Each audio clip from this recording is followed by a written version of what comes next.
আসসালামু আলাইকুম।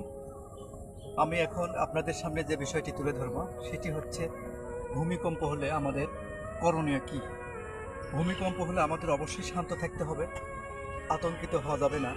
টেবিল, শক্ত আসবাবপত্র বা দরজার ফ্রেমের নিচে আশ্রয় নিতে হবে। দ্রুত ঘর থেকে বাইর হওয়া যাবে না, কেননা ভবনটা যদি বহুতল বিশিষ্ট হয় তাহলে তার লিফট বা সিঁড়ি বিপজ্জনক হতে পারে। আর ভূমিকম্পের সময় যদি তুমি বাহিরে থাকো তাহলে বাইরে খোলা মাঠ বা ফাঁকা জায়গায় যেতে হবে। দেখা যাচ্ছে যে আয়না, জানালা, ফ্যান বা ভারী জাতীয় জিনিসের নিচে আশ্রয় নেওয়া যাবে না। এইগুলো কিন্তু পড়ে গিয়ে আঘাত করতে পারে। আবার দেখা যাচ্ছে যে বিল্ডিং, বৈদ্যুতিক খুঁটি, এরপরে বৈদ্যুতিক খুঁটি, গাছ ইত্যাদি নিচে কিন্তু আশ্রয় নেওয়া যাবে না।